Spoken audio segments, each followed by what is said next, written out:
Yogis are observing 5 upadana-khanda, 5 aggregates, subject to clinging as impermanence, unsatisfactoriness, and non-so. There are 5 aggregates: rupa aggregates, vedana aggregates, sinya aggregates, saṅkhāra aggregates, and vijnana aggregates. Saṅkhāra aggregates, the volitional formation aggregates, is somewhat difficult to understand. According to Abhidhamma, there are 52 mental states. Vedana feeling is 1 mental factors, 1 aggregates. Sinya perception is another mental factors, another aggregates. And the remaining 50 mental states are collectively called volitional formation aggregates.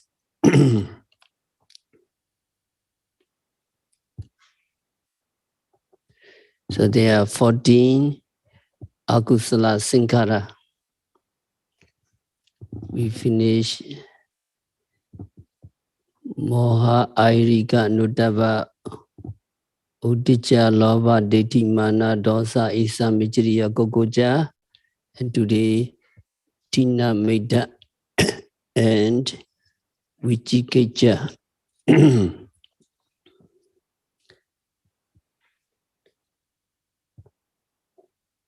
The twins are Tina and Medha, sloth and doppel. Tina and Medha always arise together. We call them sleepiness. When we are sleepy or when our mind is not alert, then it is sure that sloth and doppel have come into our mind.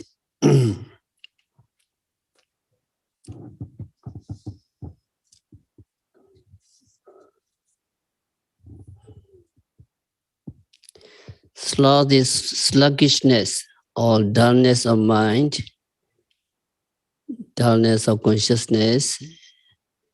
The characteristics is lack of driving force. The function is to dispel energy. It is manifested as sinking of the mind. The proximate cause is unwise attention to boredom, drowsiness, etc. So there is sluggishness of citta.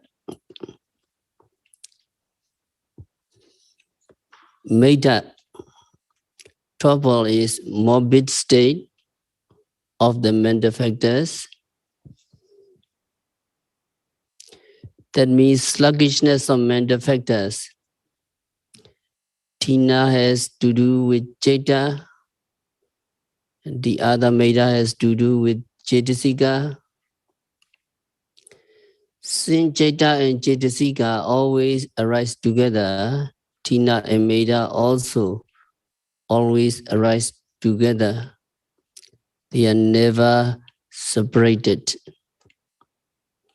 However, Tina and Medha are 2 separate mental factors. When there is Tina and Medha, we don't want to do things. Our mind is not alert. The characteristic is said to be unwieldiness. And the function is to smoother. It is manifested as drooping or as nodding, as sleepiness.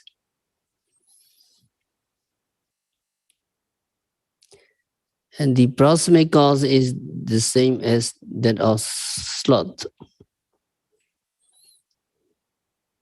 Sloth and doppel always occur in conjunction and they are opposed to energy, virya.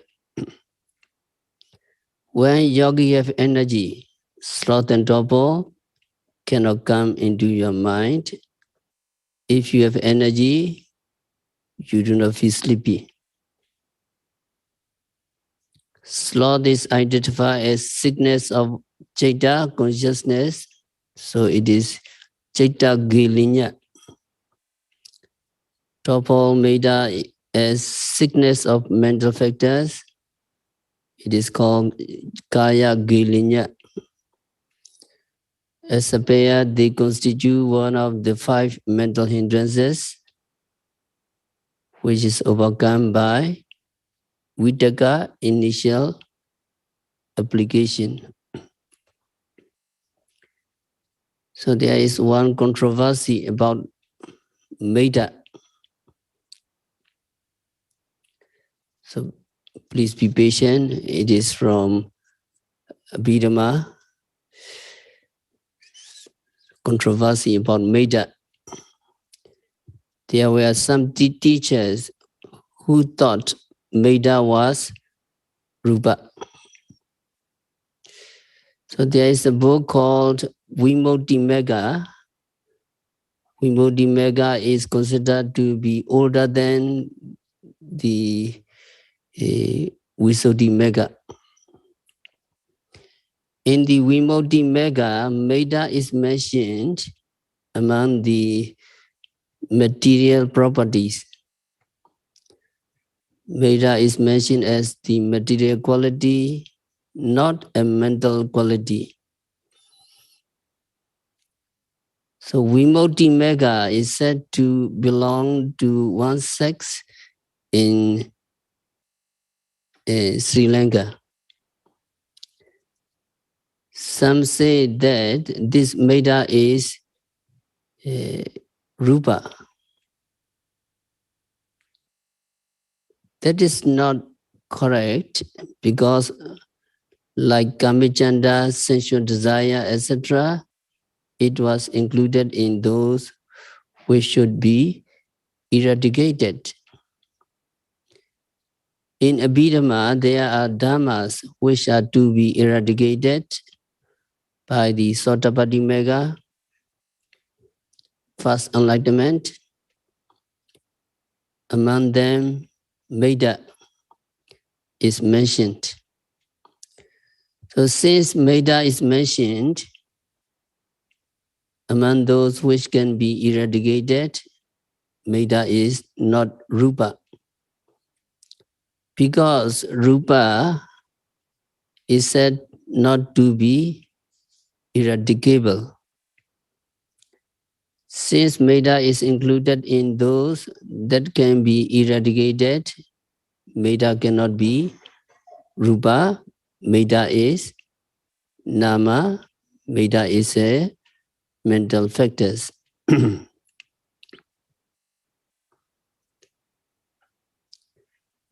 It is indeed mentioned by the Buddha among the mental hindrances to be eradicated. There is giving support to his statement.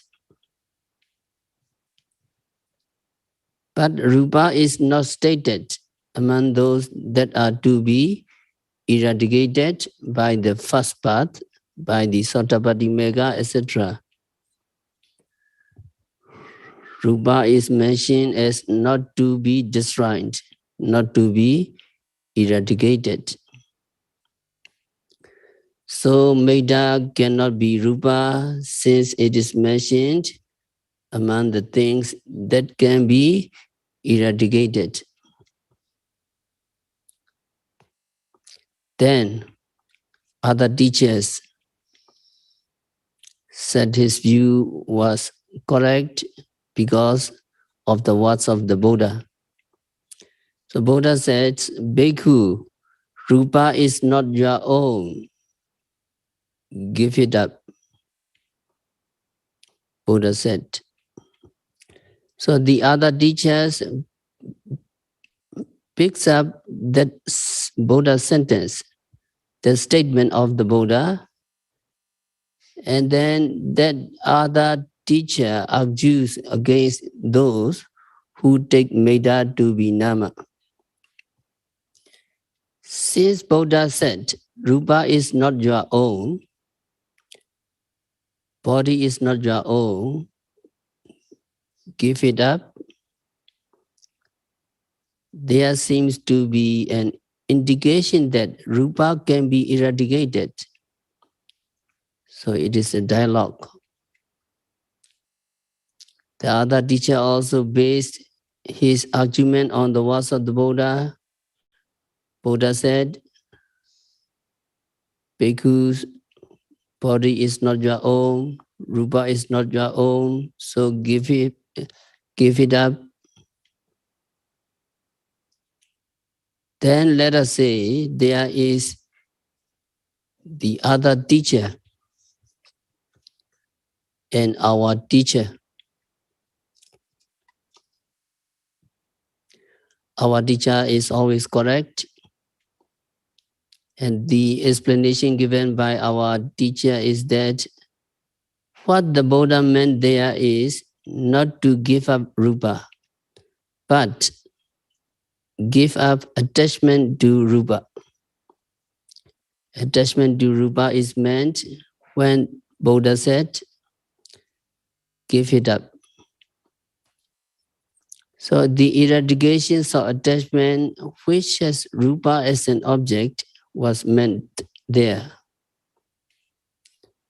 What the Buddha meant was not to give up rupa, but to give up our attachment, which takes rupa as an object. That is why it was said there.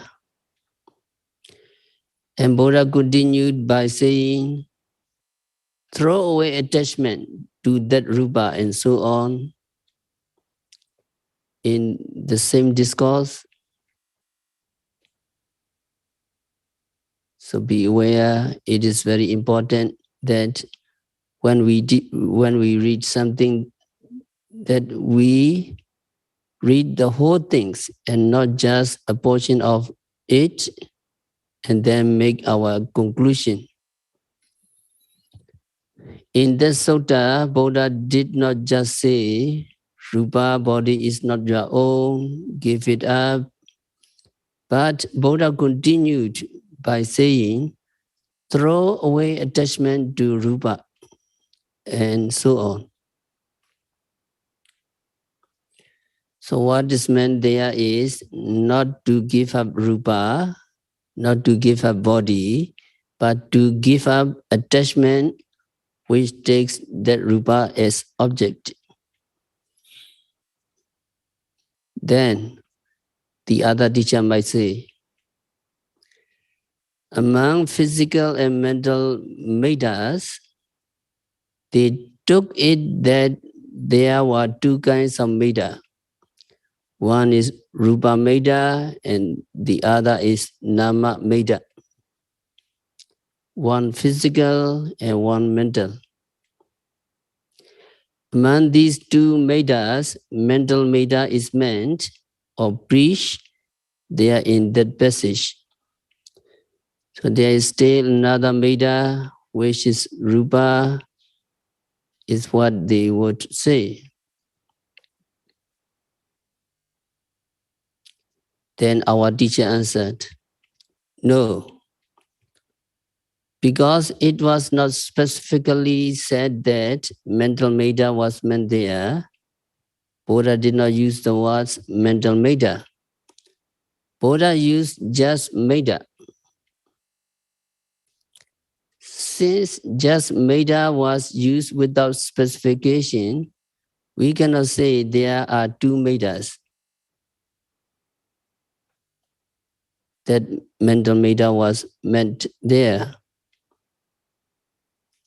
Then our teacher continued, it is possible to infer that meta which you take to be rupa is like mental meta, a mental hindrance, because it is meta. Since it is called meta, and meta is included among the mental hindrances, nivarana, are those that are to be eradicated. So it is a mental hindrance.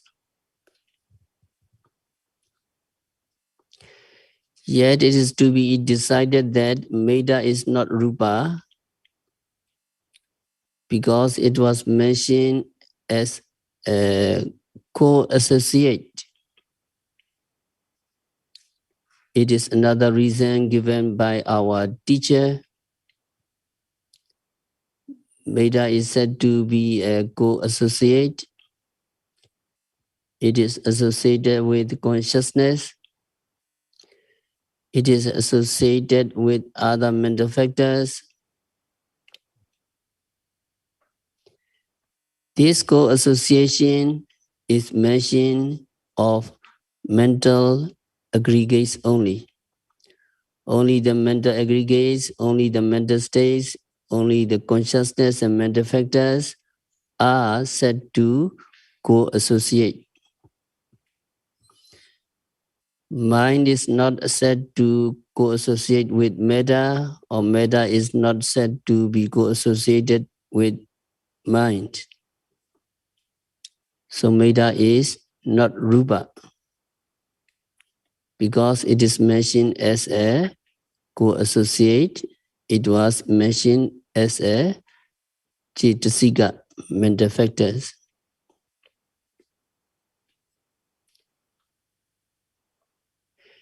Then the other teacher asked about Arhans going to sleep. Is that not Tina and Meda? What will be the answer? The answer is sleep.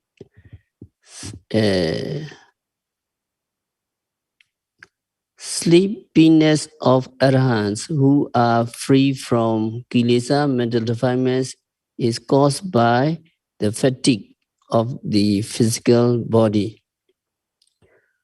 When Arhans go to sleep, it is not because of Tinamida, not because of sloth and torpor. The Arhans have eradicated Tina and Meda altogether. When their bodies become fatigued, when their bodies become tired, then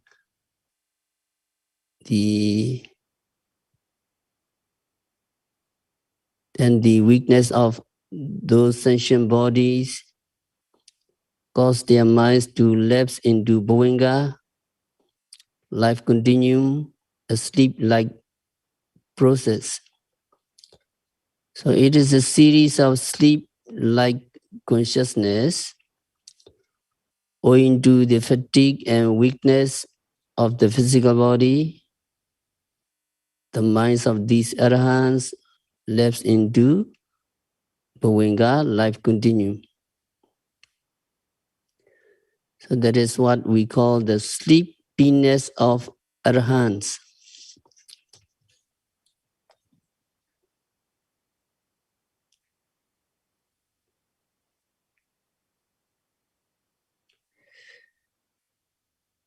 When the arahants go to sleep, they do not go to sleep like we do. When we go to sleep, we are not arahant. We go to sleep with Tina and Meda. Tina and Meda come to us and we surrender to them. And they overpower us and we go to sleep.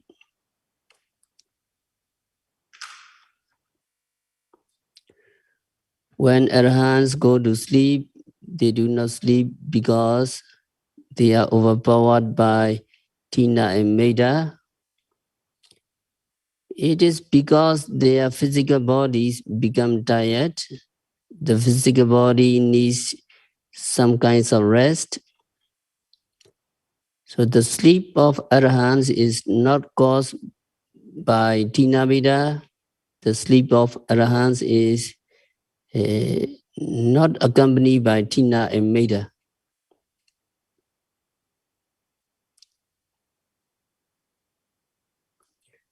So sleepiness because of the physical tiredness occur in the arahants who have no mental defilements.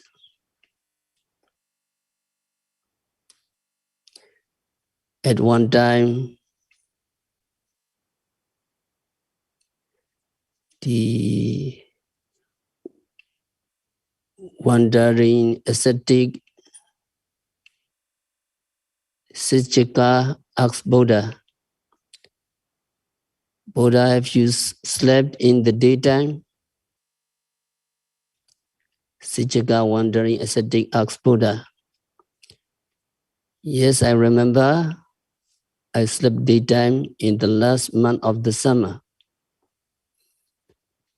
Sichaka, the wandering ascetic, said to Buddha, sleeping in daytime was regarded as a form of samoha vihara. Samoha vihara means ignorance. So sleeping in daytime was regarded as a form of ignorance. Some people say. Although this Sichaka referred to the view of some people, in fact, Sichaka was implying that Buddha was not free from samoha vihara. That means Buddha was not free from moha, ignorance. And Sichaka covered his name and he said, some people said, actually he said. So Buddha said, sleep was neither moha, neither ignorance nor non-ignorance. That the person who is not free from mental defilements may be in moha, may be in ignorance. Buddha, who was free from mental defilements, was never in ignorance. So even Buddha slept, and this showed that desire to sleep because of physical tiredness is not to be described as nivarana tinamida, mental tinamida, mental hindrances.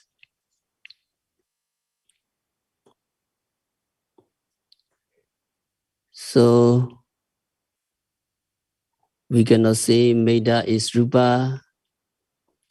That is the opinion of the majority of teachers in the ancient days. According to Theravada Abhidhamma, Meda is not Rupa, Meda is not physical, Meda is a mental factors. It is included in the mental factors that accompany unwholesome types of consciousness, akusala saṅkhāra.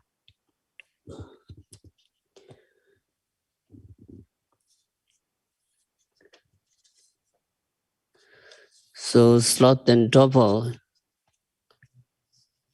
is there when lazy to do something beneficial.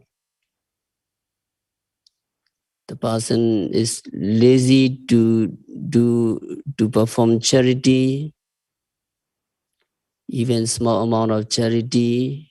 If you do charity with loving kindness, a lot of benefits you can gain, but he is lazy to perform charity.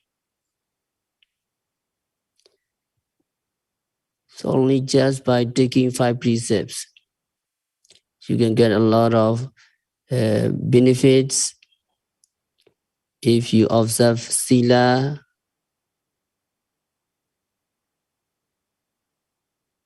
Very simply, you cannot go down to the lower states, but the person is lazy to observe sila. So very difficult very lazy to observe 8 precepts. Now for yogis, not lazy to observe 8 precepts.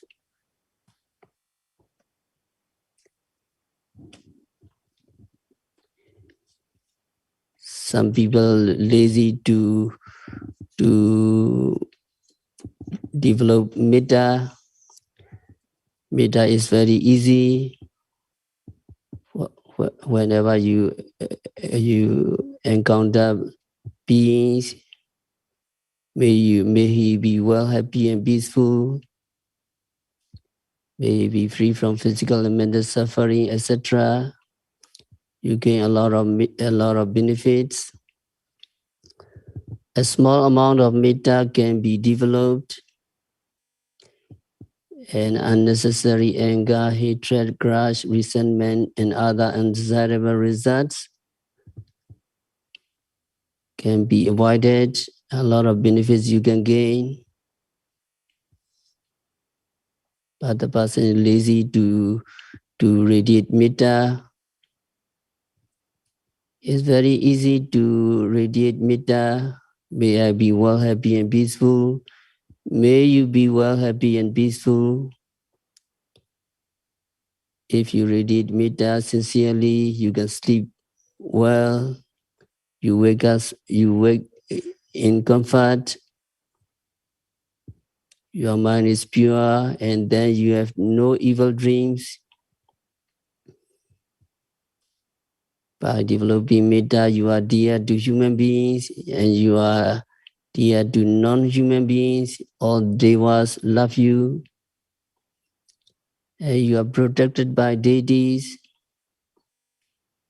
Fire, poison, and weapons cannot hurt you.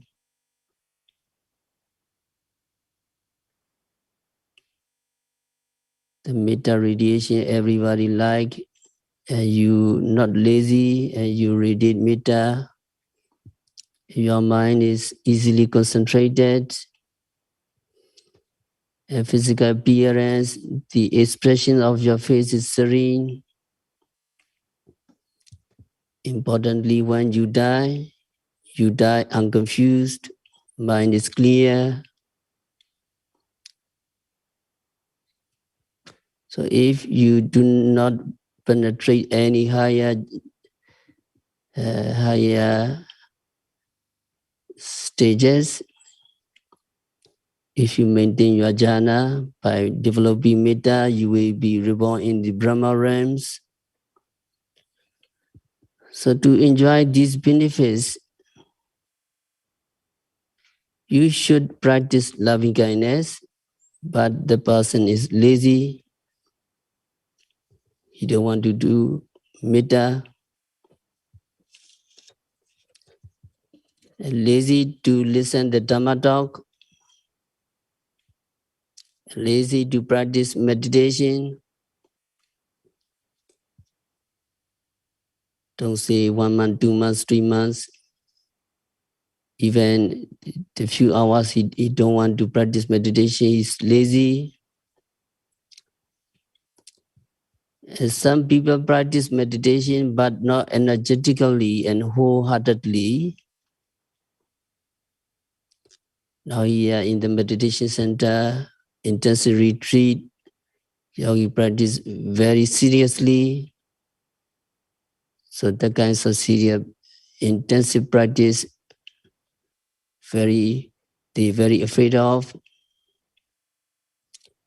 So other people are lazy when even to come to the meditation center to practice meditation for a few hours.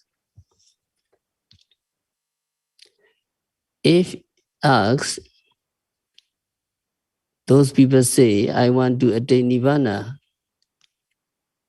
Nirvana is free from aging, sickness, death, and all kinds of dangers.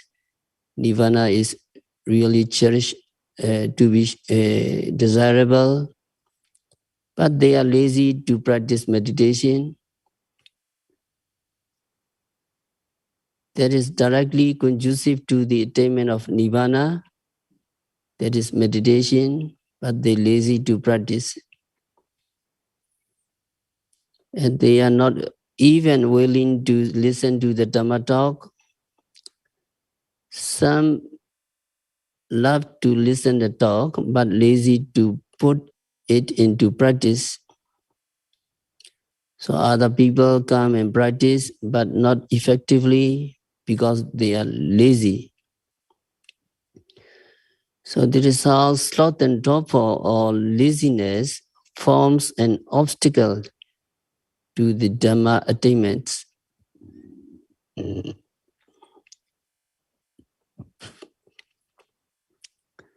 Sloth and torpor is compared to a jail where criminals are imprisoned.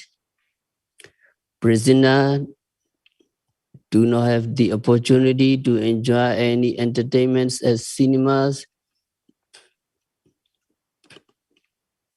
theaters, and other places. Normal people are very free to take merry and recall their enjoyments like cattle chewing the cud.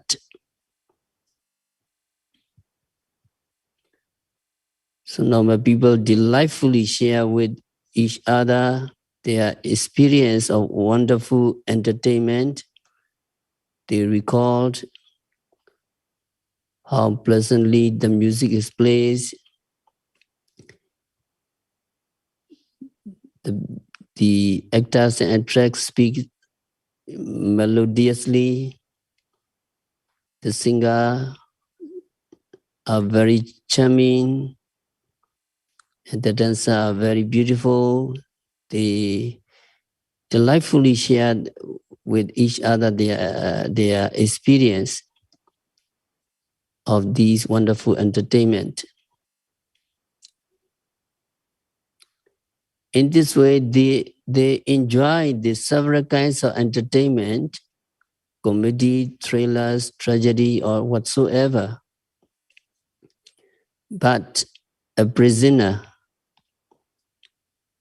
cannot get a chance to enjoy such entertainment personally.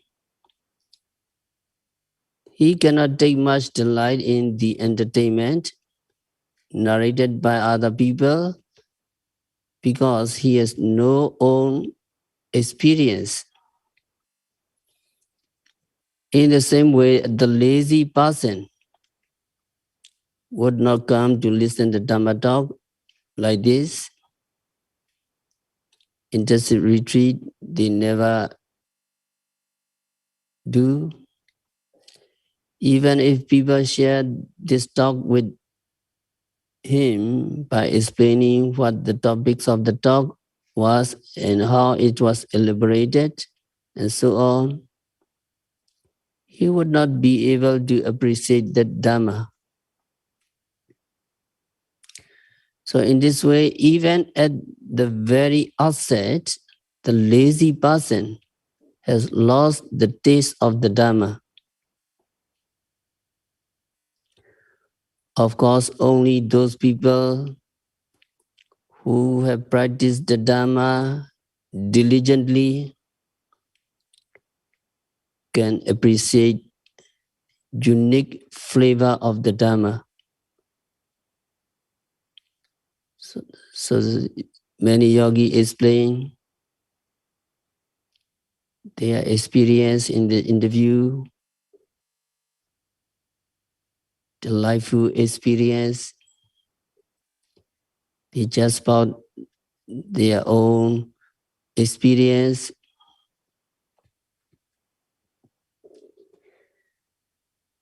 So we don't need to say anything in advance about what to experience, but the yogis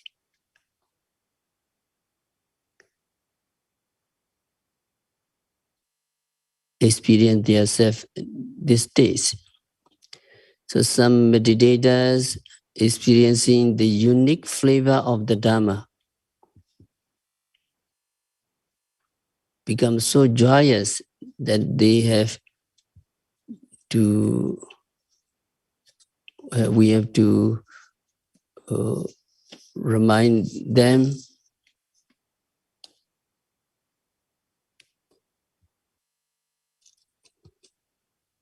to have more progress.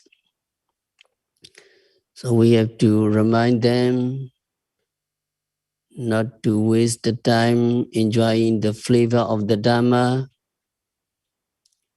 So when agusala saṅkhāra,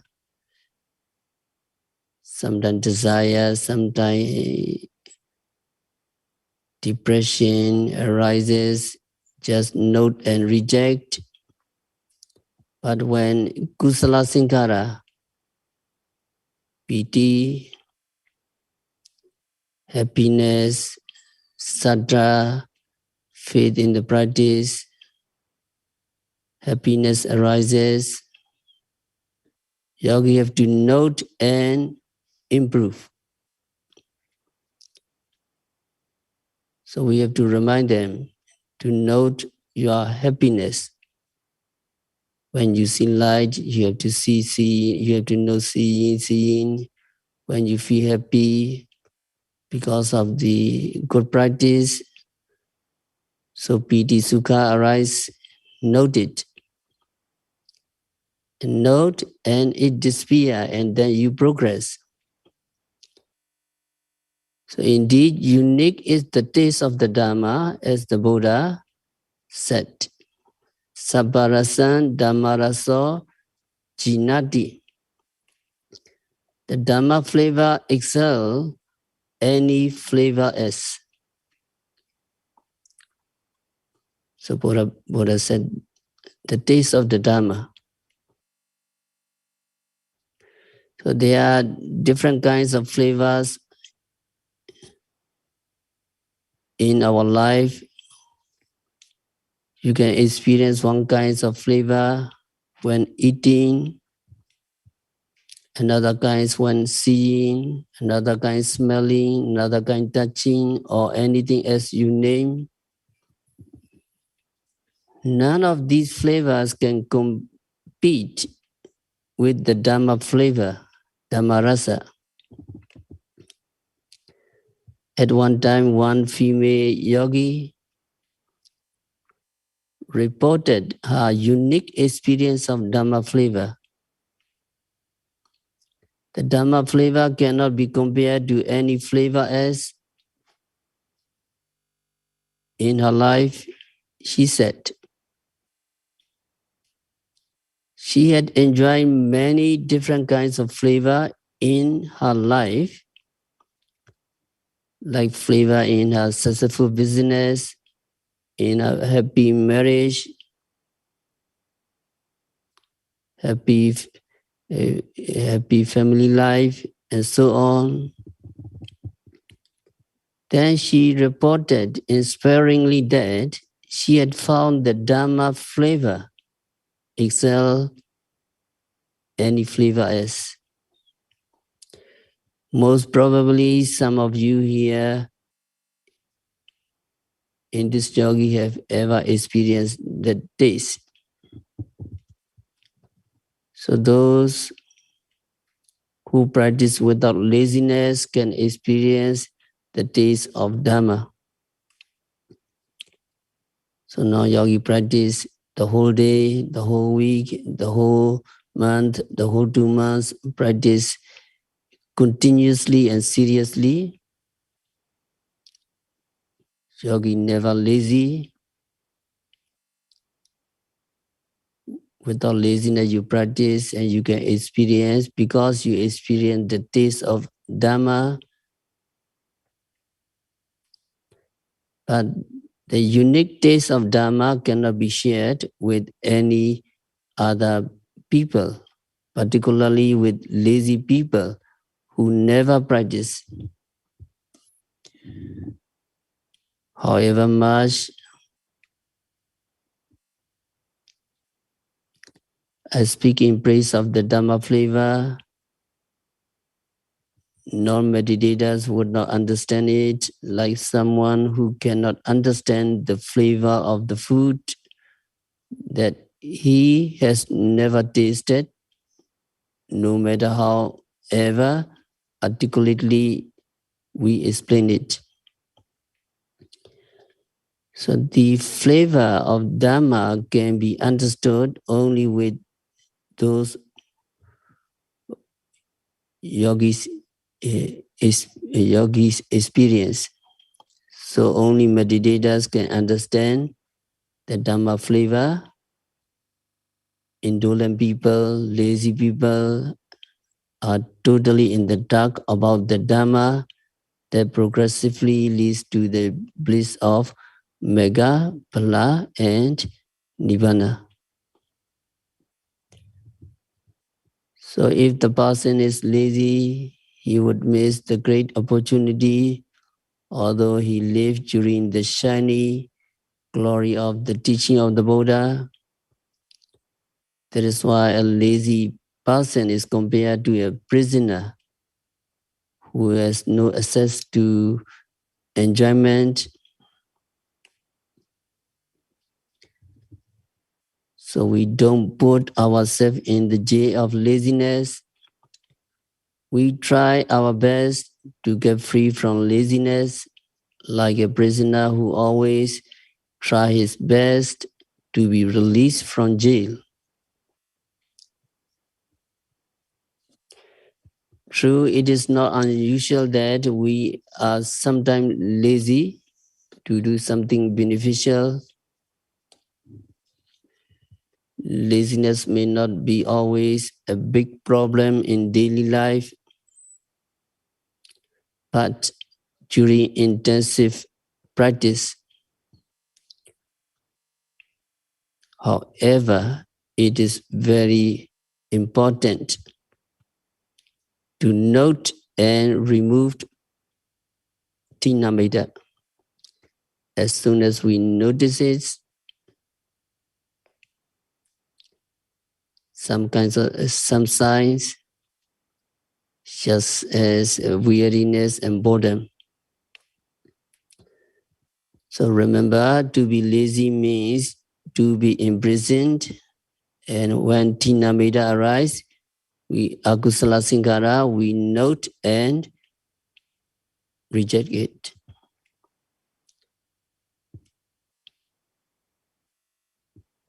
So the last akusala saṅkhāra is vicikicca, is doubt. Doubt here means signify spiritual doubt. From a Buddhist perspective, the inability to place confidence in the Buddha, confidence in the Dhamma, confidence in the Sangha, and confidence in the training. It is doubt about the Buddha, doubt about the Dhamma, doubt about the Sangha, doubt about the training. Training means training of sila, samadhi, and piññā, morality, concentration, and wisdom. Also, it is doubt about khandha, aggregates, doubt about ayatana, six and bases, eye base, ear base, etc., and doubt about dhatu, elements, earth element, water elements, etc., and doubt about both in the past and the future. And it is also doubt about the teaching of paticca samuppada, dependent origination. So the characteristic is doubting. The function is to waver. When there is doubt, he waver. He cannot choose. He is not sure. So it is manifested as decisiveness,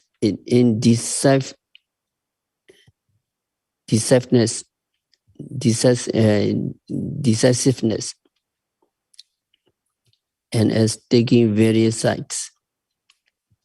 So he cannot decide which is correct. It is like when he is at the crossroad.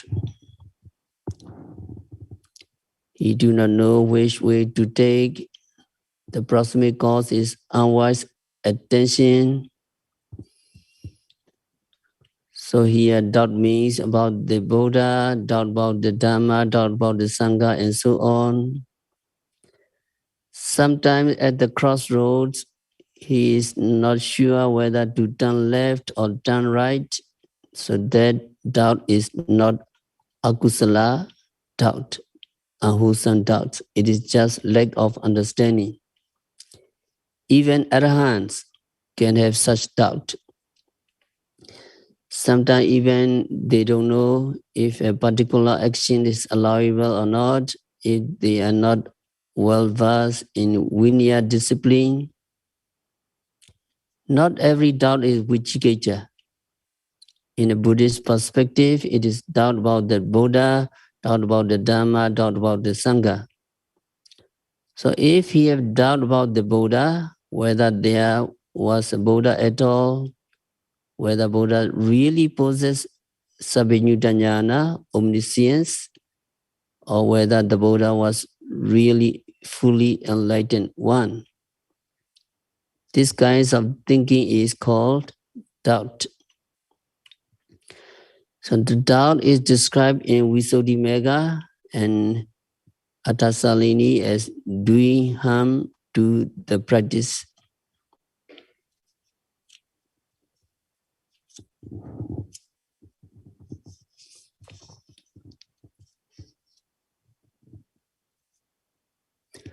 So doubt is not the doubt as to our daily affairs, like whether we should take this or we should take that road to our destination, or whether someone is Mr. Brown or Mr. What, etc. Such doubt forms no hindrance to our enlightenment. The hindrance is doubt about the triple gem. Is really, Buddha is really the omniscience, whether the enlightenment, Megaphala, and ultimate peacefulness are really what they mean, and so on. So such skeptical doubt is compared to uncertainty as a crossroads.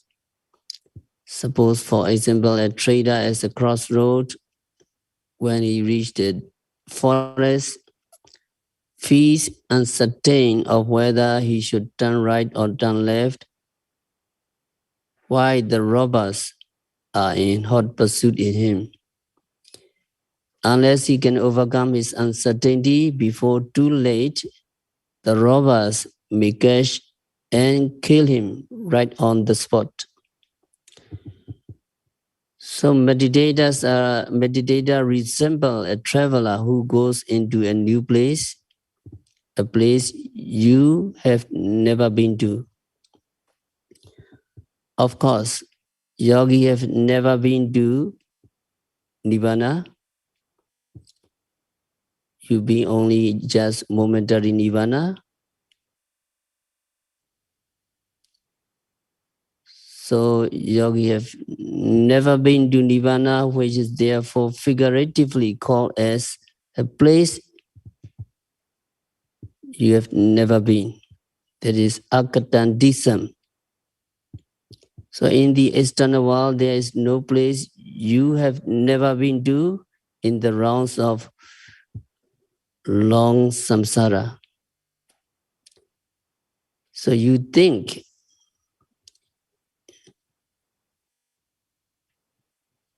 a new place, you think it a new place. So new place means just a place you cannot remember. So literally, there is no country on earth, there's no realm in the celestial realms, except the pure abodes that you have never been to.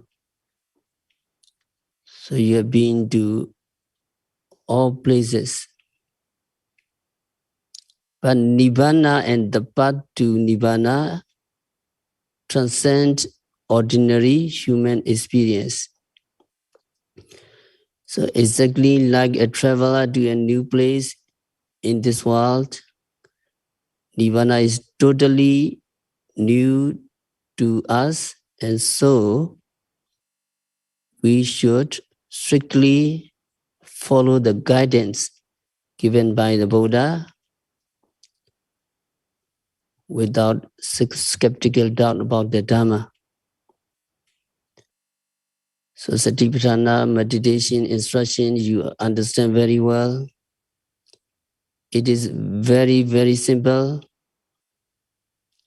You have to be aware of every phenomena occurring at the six senses. You have to be mindful of all psychophysical phenomena that are manifested at the six senses. Seeing, hearing, smelling, tasting, touching, and knowing. Or you are observing the five aggregates. You are comprising the psychophysical phenomena. So what you are practicing is Satipatthana meditation. No doubt, whatever phenomena arise in the six senses, you have to note as seeing, hearing, smelling, etc. So by practicing this Satipatthana method, by practicing this only way, you will surely reach your destination, Nirvana. So there is doubt, the last one, the last akusala saṅkhāra. We continue tomorrow. We have to stop our discourse for today. By practicing vipassana meditation, by Satipatthana vipassana meditation, you practice continuously and diligently by noting, rising, falling, sitting, touching, seeing, hearing, continuously and meticulously. May all yogis be liberated from all suffering. May all yogis realize the real peace in the very near future.